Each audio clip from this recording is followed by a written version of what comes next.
Assalamualaikum warahmatullahi wabarakatuh. Warahmatullahi wabarakatuh.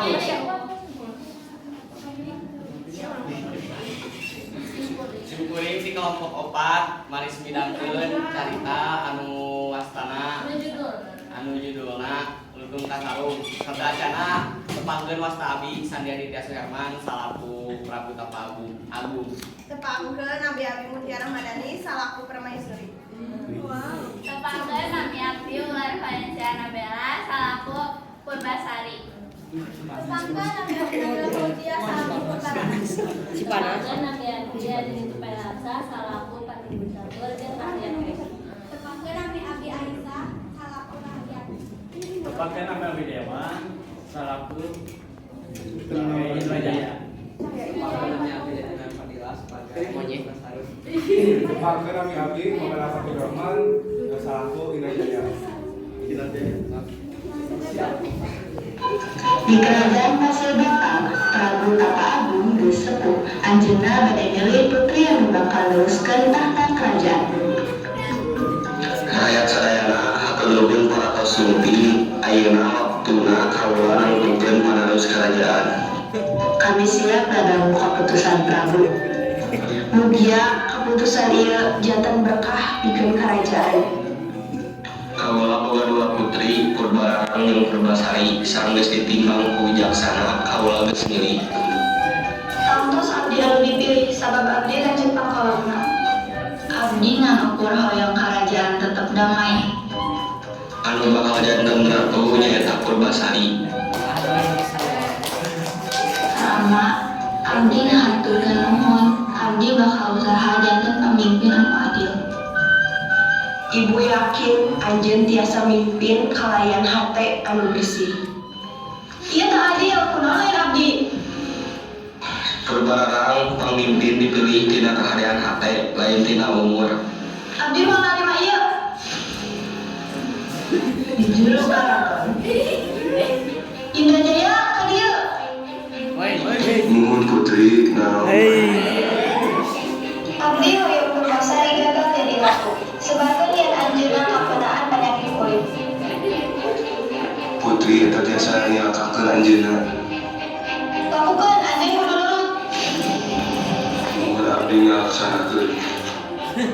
Kurasa sirik, Purbararang dusun rencana jahat pikeun ningkirkeun adina. Balik karaton deui. Aya beja putri Purbasari teh geuning. Lawas tinggali kulitna, palingan tetap jadi ratu. Nah anjeun nyabos kitu. Urang kudu ngalutik heula. Kerajaan kudu dijaga tina penyakit. Demi keselamatan rakyat, Purbasari kedah angkat heula di karaton. Upami eta paling pahama, abdi narima kalayan ikhlas. Anakin, ibu bakal salawasna doakeun anjeun.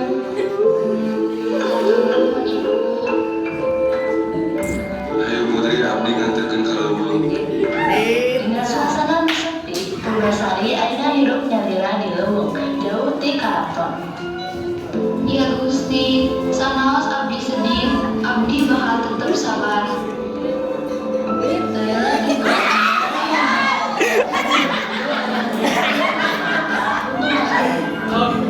Tong sieun putri, Saha anjeun? abdi nutup ka sarung, abdi diutus pikeun ngajaga anjeun.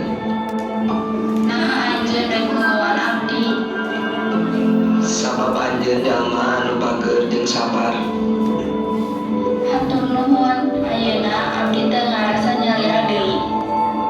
Urang bakal ngawangun kahirupan anyar di dieu. Balik ka karaton, permaisuri boga rasa teu ngeunah hate. Yen manehna ngarasa Purbasari difitnah. Prabu, hate abdi teu tenang, sigana Purbasari difitnah. Kaula we ngarasa kitu, mugia anjeunna salamet. Ayeuna teu aya deui nu ngahalangan abdi jadi ratu. Tapi kelihatan moal salawasna menang.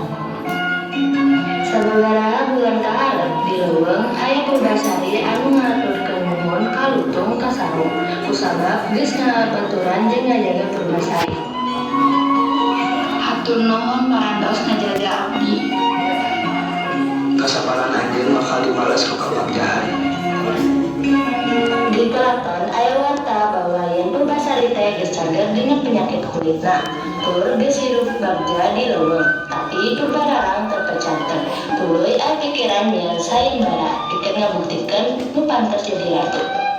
Balik ka karaton, Rahaya kumpul deui. Rahaya pikeun ngabuktikeun saha anu pantes jadi ratu. Abdi ngadamel sayembara anu boga pasangan paling gagah jeung pangkuatna eta anu pantes mimpin. Sayembara kanggo naon putri? Supaya jelas saha anu langkung utama. Upami kitu kahayang anjeun mangga dilaksanakeun tapi kedah hadiah. Mugia teu aya deui kajahatan. Abdi siap janten wakil Putri Purbararang. Belum Purbasari ngadangu warta karaton teh nuju ngarayakeun sayembara. Di leuweung Butung Kasarung minta Purbasari balik ka karaton. Sabab eta kesempatan anu anas. Delila di dinya Butung Kasarung kada saperdiasa. Anjeunna pangeran anu dikutuk diutus ku kahayaona pikeun muji kasempatan Purbasari. Balik karaton rakyat geus ngantosan. Di mana Purbasari? Tangtos anjeunna moal wani sumping. Datang-datang Purbasari asup jeung pangeran anu gagah. Eta Putri Purbasari. Anaking. Purbasari, anjeun salamat. Mustahil, kumaha biasa. Putri sigana urang parantos galeh. Kagagahan lain ukur tina rupa, tapi tina kajujuran jeung keadaan. Purbasari langkung pantas janten ratu. Kaula netepkeun Purbasari tetap jantan ratu kerajaan Sunda. Iya, Putri Purbasari.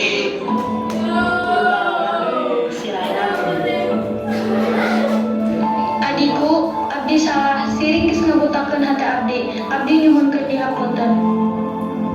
Teteh, abdi parantos ngahapunten. Mugia urang tiasa hirup rukun deui. Ieu anu disebut kanyaah kulawarga. Kerajaan bakal makmur upami dipimpin ku hate anu bersih. Tidinya Purbasari mimpin kalayan adil dan bijaksana, sedangkan Purbararang sabar yang sulit. Sampai dia menjaga keadaan bakal salamatna dan